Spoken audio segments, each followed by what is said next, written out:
umur, waktu luang, kesehatan, sehingga kita bisa berkumpul pada malam ini di tempat yang mulia ini, di rumah Allah, dengan tujuan untuk menuntut ilmu agama. Ini adalah nikmat yang begitu besar.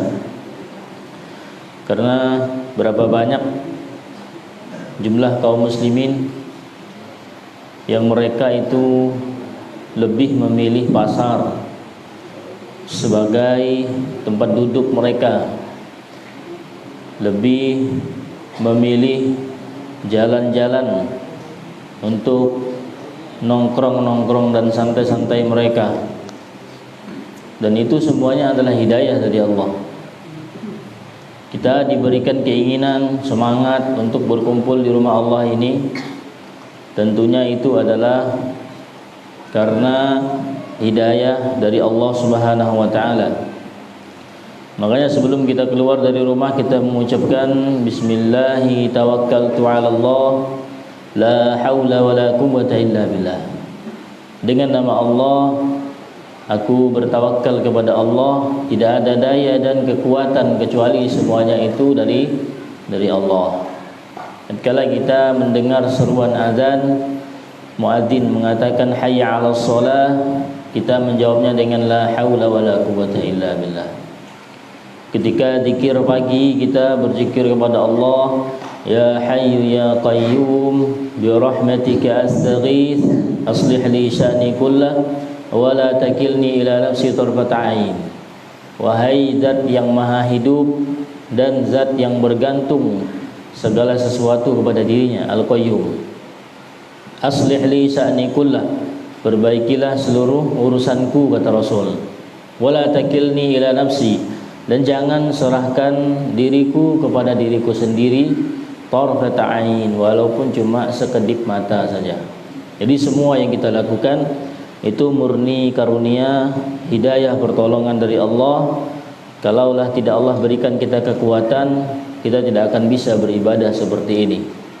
Karena ibadah itu bisa dilakukan harus memenuhi dua syarat. Satu, dia memiliki keinginan yang disebut dengan iradah. Yang kedua, dia memiliki kemampuan yang disebut dengan qudrah. Jadi semua perbuatan yang dilakukan oleh seorang hamba pasti ada dua unsur itu. Satu, iradah, keinginan. Yang kedua adalah qudrah, kemampuan. Salah satunya enggak ada, enggak akan bisa dia melakukan ibadah tersebut. Makanya Allah mengatakan, Allahu khalaqakum wa ma ta'malun.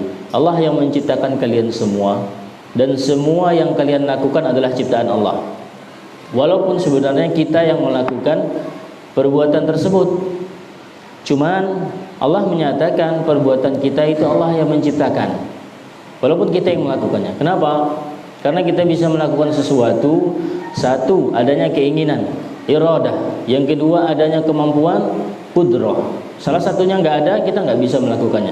Misalnya kita mampu, kuat, segar, sehat, waktu ada, tapi kita nggak punya keinginan, kita nggak mau datang ke majelis ilmu. Yang kedua, sebagian mereka itu ingin, tekadnya sangat kuat, betul-betul semangat, tapi mereka nggak mampu, mereka sakit, atau mereka ada urusan yang nggak bisa mereka tinggalkan, sehingga mereka nggak bisa hadir di majelis ilmu. Nah, yang menciptakan dua hal itu adalah Allah. Yang menciptakan iradah dan menciptakan qudrah itu adalah Allah. Jadi memang pas kalau dinisbatkan bahwasanya Allah yang menciptakan perbuatan kita semua. Jadi intinya kita butuh bersyukur kepada Allah atas nikmat yang Allah berikan ini, sehingga kita bisa berkumpul untuk menuntut ilmu agama. Dan kalau kita bersyukur, Allah akan menambah nikmat tersebut. Tapi kalau kita itu menyia-nyiakan nikmat tersebut, Allah mengancam, inna azabi lasyadid, sesungguhnya azabku itu sangatlah pedih, kata Allah. Para ikhwan dan akhwat, bapak-bapak, ibu-ibu, kita bertemu kembali dalam pembahasan kita, yaitu materi yang sangat penting untuk kita pahami bersama. Sebuah surat di dalam Al-Quran, yang itu adalah surat yang paling agung, dan dia adalah rukun salat, dan dia juga adalah ummul kitab, yang di dalamnya itu tercakup semua isi Al-Quran dari awal sampai akhir. Itu adalah surat Al-Fatihah. Kemarin telah kita sebutkan beberapa nama dari surat Al-Fatihah. Kemudian setelah itu kita sebutkan keagungan atau keutamaan dari surat Al-Fatihah yang disebutkan dari dalil-dalil yang sahih. Kemudian kemarin kita telah masuk ayat yang pertama. Kita langsung saja lanjut pembahasan kita.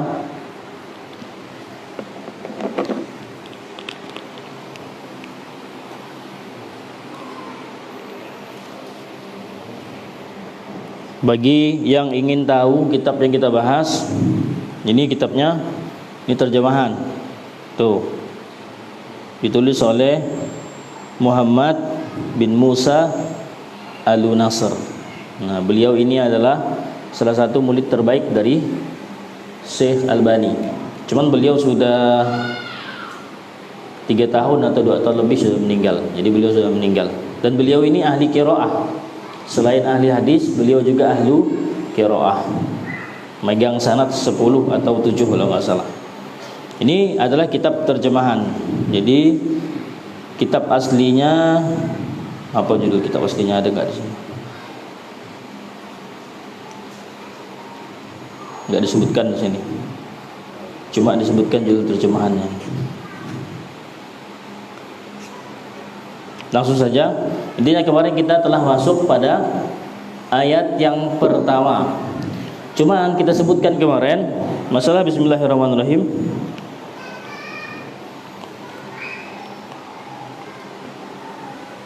Dalam Bismillahirrahmanirrahim ada permasalahan. Biar kita ilmunya itu tersusun rapi.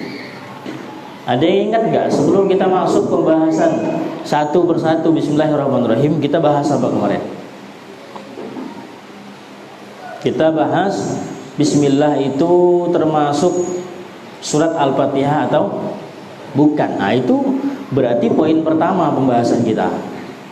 Kalau nggak disebut poin pertama, biasanya orang yang ngajinya kurang sering gitu kan ya, dia lepas poin itu, nggak dicatat biasanya kan. Nah, sekarang kita ingatkan, kita ulang lagi. Poin pertama yang kita bahas kemarin adalah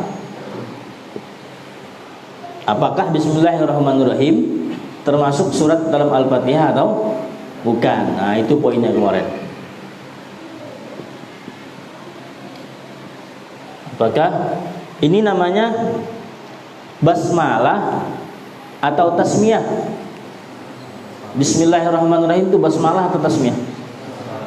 Hah? Nah, basmalah. Kalau tasmiyah itu cuma sampai Bismillah saja. Kalau full sampai Ar-Rahmanir-Rahim itu namanya basmalah. Berarti apakah basmalah gitu? Apakah basmalah itu termasuk ayat dalam surat Al-Fatihah?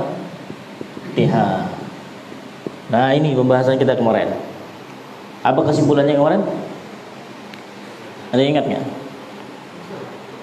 Kesimpulannya ada berapa pendapat? Ada 2. Pendapat pertama masuk surat Al-Fatihah. Ini pendapat siapa kemarin? Imam Ahmad dengan Imam Syafi'i. Ini pendapat Imam Ahmad dan Syafi'i. Bedanya, kalau Imam Ahmad bacanya dijaharkan atau disir? Nah, bacanya disir. Pelan, bacanya pelan. Dalam kurung sirrun. Sirrun artinya pelan. Kalau Syafi'i bacanya di keras. Keraskan. Dalam kurung jahar. Jahar. Itu bedanya. Pendapat yang kedua, bukan surat Al-Fatihah. Ini adalah pendapatnya Imam Malik. Itu kesimpulannya kemarin. Cuman kita langsung saja yang kita ambil adalah pendapatnya yang pertama, yaitu bahwasanya Bismillahirrahmanirrahim adalah ayat pertama dalam surat Al-Fatihah. Itu yang kita ambil. Yang jadi masalah apakah dia dikeraskan atau dipelankan, nah itu perselisihan ulama. Cuman riwayat-riwayat dari salatnya Rasul dan para sahabat itu enggak ada yang bacanya dengan keras. Nah, jadi Rasul salatnya pelan, sahabat Abu Bakar, Umar, Utsman dan Ali itu semuanya bacanya pelan. Ya sudah, kita berpatokan dengan itu. Kalau mereka lebih menguatkan dijaharkan, ya sudah terserah. Cuman tetap kita membaca. Jadi orang nanti salah paham, kita enggak baca bismillah, salatnya batal, kata mereka kan. Salah. Yang enggak baca bismillah itu Imam Malik, mereka belum ketemu dengan mazhab Malik. Nah, nanti mereka ulang lagi salatnya kan, batal tadi Al-Fatihahnya itu enggak baca bismillah.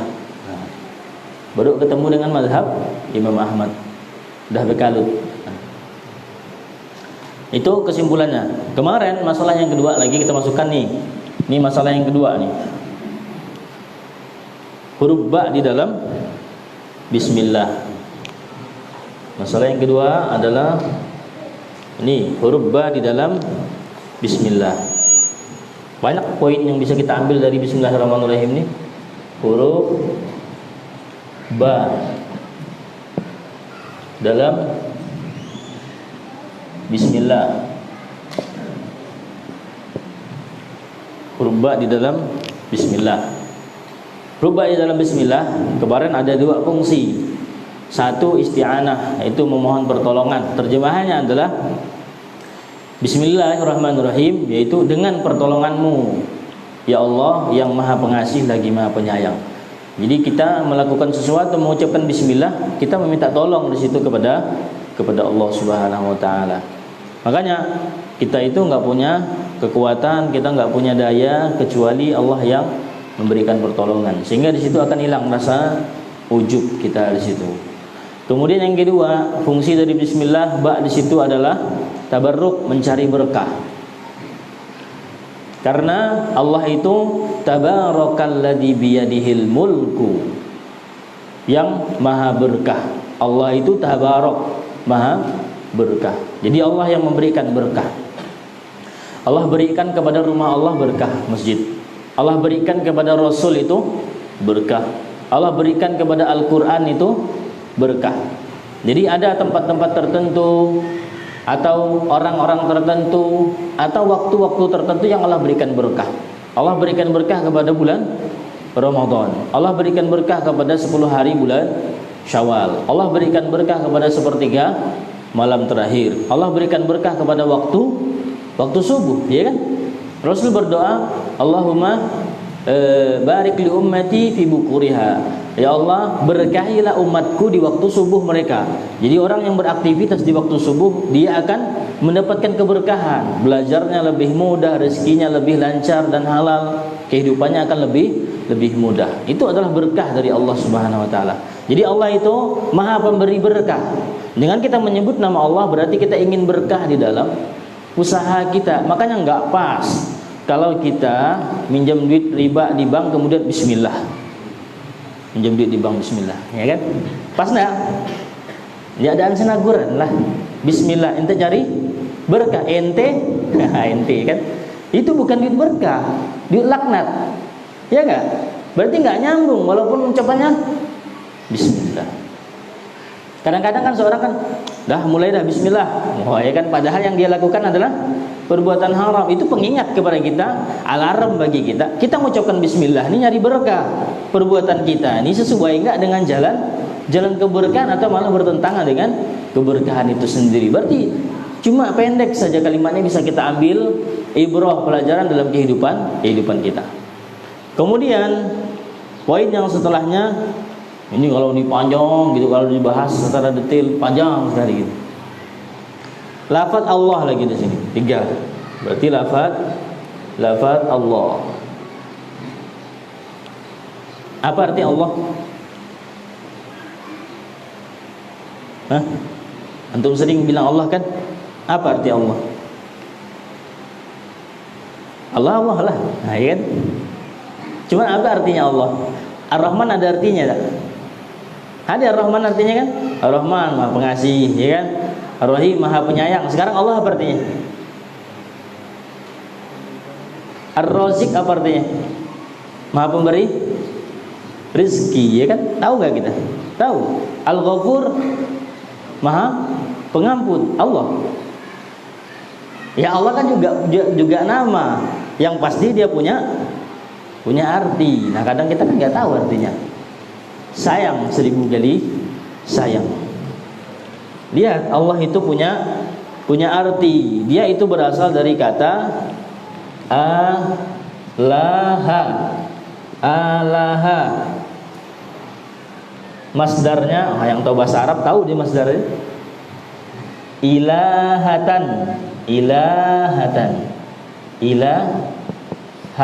atau ilahatan. Allah itu berasal dari kata alaha ilahatun. Apa artinya alaha ilahatun? Arti dari alaha ilahatun adalah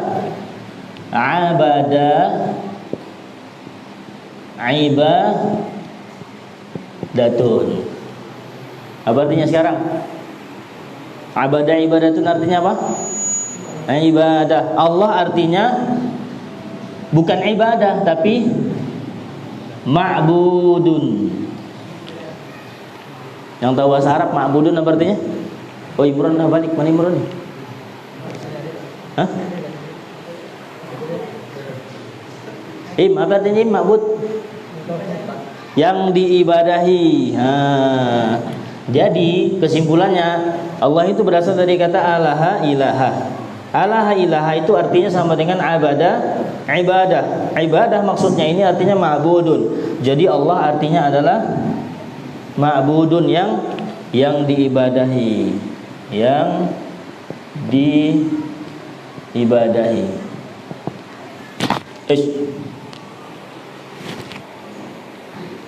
Sepintas kalau kita jeli, sepintas saja kita melihat ayat ini Bismillahirrahmanirrahim, itu sudah ada 2 tauhid di situ. Tauhid apalah kira-kira? Sepintas ya kita baca Bismillahirrahmanirrahim, itu ada 2 tauhid di situ. Tauhid apa? 1 tauhid uluhiyah atau ibadah. Yang kedua tauhid asma wa sifat. Yang ketiga nanti tauhid rububiyah. Manalah kira-kira? Alhamdulillahi rabbil alamin. Rabbil alamin kan Rabb, rububiyatun. Jadi di dalam Al-Fatihah ada 3 jenis tauhid. Nah itu kan kadang kita nggak paham, ya kan? Nah itu sayangnya kita kadang nggak paham. Ini arti dari Allah. Jadi Allah itu artinya adalah ma'budun, yang diibadahi, yang disembah. Berarti yang kita murnikan ibadah kita hanya untuk Allah Subhanahu wa taala. Itu sekilas tentang arti Allah. Di buku ini ada, tapi anak nggak tahu, antum baca sendiri paham nggak gitu. Ada di buku ini. Kemudian yang keempat ada Ar-Rahman di situ. Ar-Rahman. Yang keempat arti dari Ar-Rahman. Ar-Rahman kalau bahasa Arabnya itu dzur rahmatil wasi'ati. Ar-Rahmati. Makanya kalau kita punya infokus akhwat bisa melihat. Insyaallah esok ada dah datang fokusnya. Dzur rahmati al-wasi'ah. Ini artinya. Apa kira-kira artinya? Seru kan dalam belajar bahasa Arab, ya kan? Kita bisa menghayati. Ar-Rahman itu artinya dzur rahmati al-wasi'ah. Dzu itu artinya memiliki, rahmah kasih sayang, al-wasi'ah yang luas. Jadi ini sifat. Ar-Rahman itu sifat untuk Allah. Allah memiliki rahmat yang sangat luas. Ini sifat untuk Allah. Berarti ini sifat. Nanti akan kita bedakan dengan Ar-Rahim. Ar-Rahim itu apa? Kalau Ar-Rahman itu sifat. Sekarang yang kelima Ar-Rahim. Yang kelima Ar-Rahim. Ar-Rahim itu dibahasakan oleh para ulama Dzur-Rahmatil Wasilah. Itu bahasa Arabnya. Ar-Rahmati Al-Wasilah.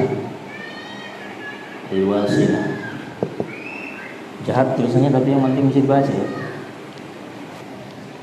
Ar-Rahmatil Wasilah. Kasih sayang Al-Wasilah sampai. Jadi Ar-Rahim adalah yang menyampaikan rahmat kepada hambanya. Ini sifat atau perbuatan? Sifat atau perbuatan? Perbuatan. Jadi Ar-Rahman ini sifatnya Allah, Ar-Rahim ini perbuatannya Allah menyampaikan rahmat. Jadi siapa yang bisa menyampaikan rahmat? Cuma Allah Subhanahu wa taala. Adapun kita cuma bisa menyeru, kita cuma bisa berdakwah, menyampaikan, jangan berbuat syirik, jangan berdoa kepada ahli kubur, jangan lagi main dukun, jangan lagi ada keponan-keponan. Nah, kita cuma kasih tahu. Dan Allah yang menyampaikan rahmatnya. Ini orang nih mau menerima nggak kebenaran ini? Atau dia semakin membangkang, semakin dia pertahankan dirinya dengan kebatilannya tersebut? Atau Allah bukakan, Allah lapangkan, Allah berikan rahmat kepada dirinya? Itu urusan Allah. Makanya Rasul itu sering kalau khutbah, kalau beliau mengasih nasihat, beliau membukanya dengan man yahdihillah fala mudhillalah. Barang siapa yang Allah berikan dia hidayah, nggak ada satupun manusia yang bisa menyesatkan.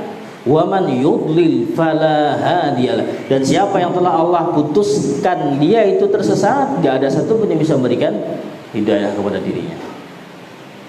Banyak nggak faedah yang bisa kita ambil? Banyak, belum selesai ini. Belum selesai masih. Sekarang apa perbedaan antara Ar-Rahman dengan Ar-Rahim disebutkan oleh ulama. Ini salah satunya perbedaan antara Ar-Rahman dengan Ar-Rahim. Berarti Ar-Rahim ini adalah perbuatan. Perbuatan. Ini perbuatan Allah.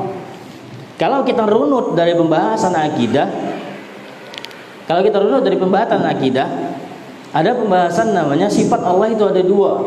Satu sifatun dzatiyatun, yang kedua sifatun fi'liyatun. Sifatun dzatiyatun ini Ar-Rahman. Sifatun fi'liyatun ini Ar-Rahim. Sifat dzatiyah itu sifat yang selalu menempel kepada Allah dari sebelum ada sesuatu sampai setelah tidak ada sesuatu. Paham enggak? Sebelum ada sesuatu itu namanya azali. Zaman azali adalah Allah itu ada sebelum segala sesuatu itu ada.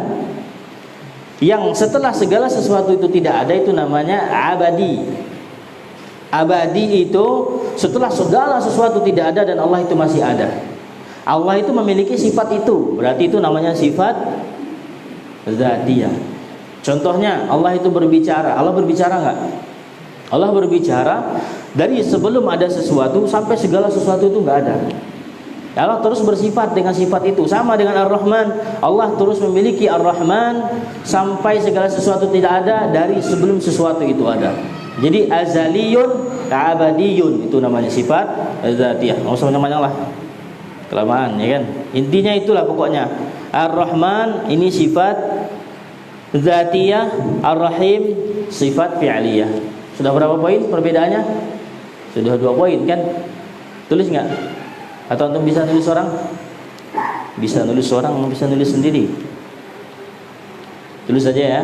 Poin kelima, perbedaan Ar-Rahman dengan Ar-Rahim.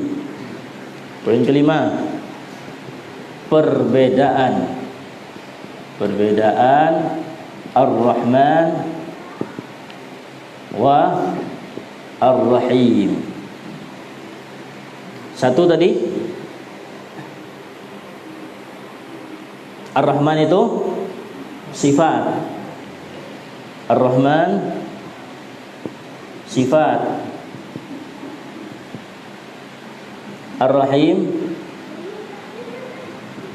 fi'il, perbuatan. Yang kedua, Ar-Rahman itu sifatun dzatiyatun, sifat dzatiyah. Ar-Rahim sifat fi'liyah. Ar-Rahim itu sifat fi'liyah. Masih ada dua lagi kalau nggak salah. Ini dia nih. Nah, yang ketiga, Ar-Rahman. Ar-Rahman umum untuk seluruh makhluk. Kalau Ar-Rahim khusus untuk kaum mukminin. Allah itu memiliki rahmat yang luas, Ar-Rahman kan ya? Untuk siapa? Rahmat Allah itu untuk seluruh makhluk. Dan Allah itu Ar-Rahim. Allah berikan rahmatnya kepada siapa? Kepada orang yang beriman saja. Nah, itu perbedaannya. Ar-Rahman itu umum, luas untuk seluruh makhluknya. Sedangkan Ar-Rahim yang Allah berikan rahmat itu hanya orang-orang yang beriman saja. Kemudian yang terakhir, cukup ini, Ar-Rahman nama khusus hanya untuk Allah. Ar-Rahim boleh selainnya, selain Allah, tapi jangan dikasih alif lam. Contoh disebutkan dalam ayat surat At-Taubah ayat yang ke-128. Allah berfirman, Rasul itu bil mu'minina raufun rahimun. Itu Rasul, itu bukan Allah. Bil mu'minin, Rasul kepada orang yang beriman, raufun, penyayang, rahim. Jadi sebutkan Rasul di situ rahim, tapi nggak ada alif lam, bukan ar-rahim, tapi rahimun. Itu dipakai untuk Rasul. Nah, itu menunjukkan rahim itu bisa untuk selain Allah. Jadi kita namakan seseorang dengan rahim boleh nggak? Boleh. Kalau ar-Rahman nggak boleh. Kalau mau pakai ar-Rahman harus ditambah abdun. Jadinya Abdur Rahmani. Atau kalau mau pakai ar-Rahim berarti tambah abdu juga, Abdur Rahim. Kalau nggak mau pakai abad, buang alif lamnya. Paham nggak? Karena alif lam ini namanya alif lam istighraqiyah namanya. Umum, mencakup segala sesuatu. Itu alif lam istighraqiyah. Paham kita nanti? Tah dia PG istighraqiyah ya kan? Yang penting sudah dengar. Nanti pas belajar bahasa Arab, kemarin istighraqiyah. Oh ya umum. Insyaallah semuanya belajar bahasa Arab ya kan?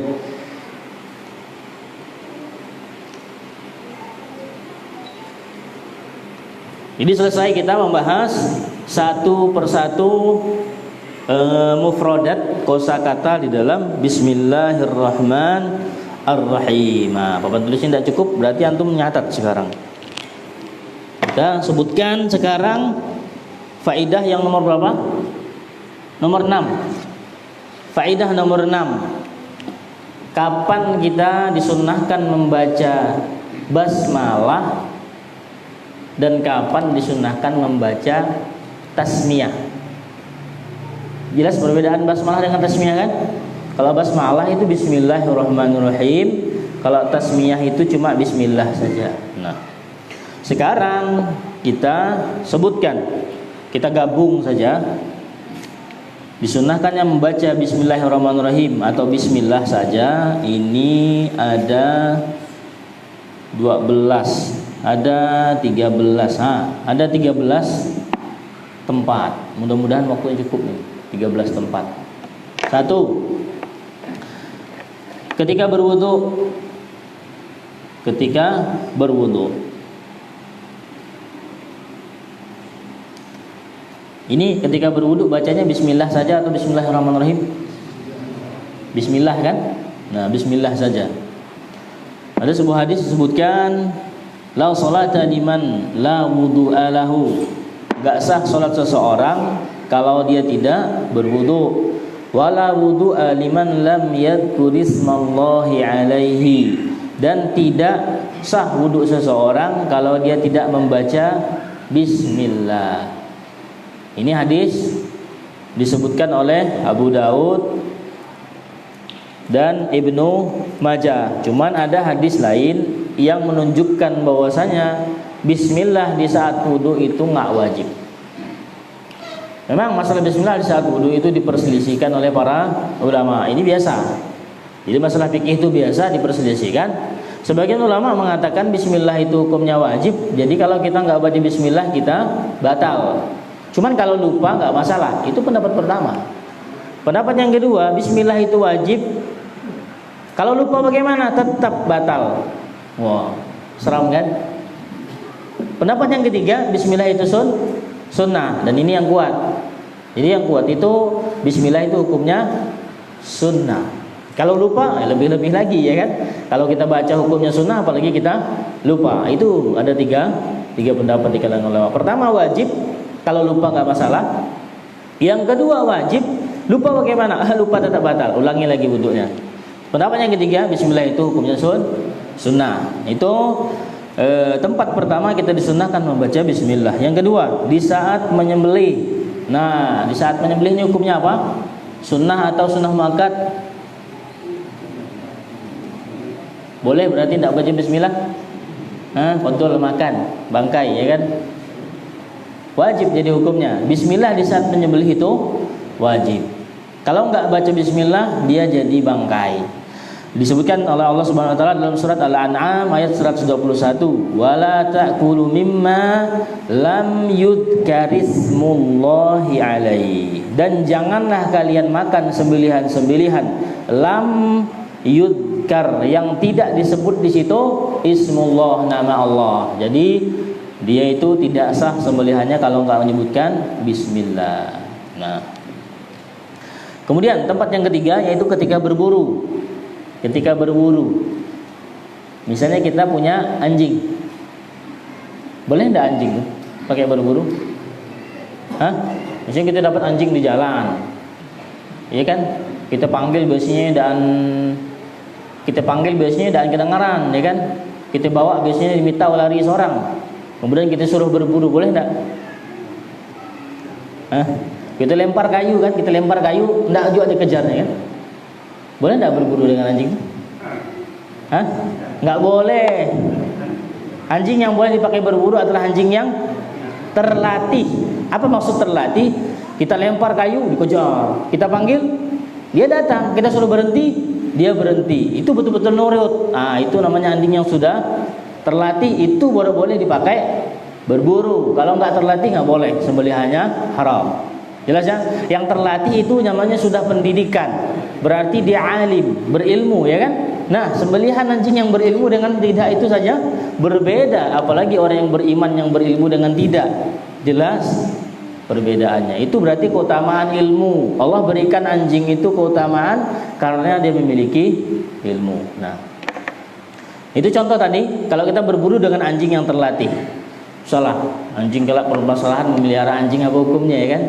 Jangan pakai anjing lah, pakai pistol, pakai senapang angin. Nah, berburu dengan senapang angin. Pas kita mau nembak, bismillah dulu. Nah, gitu.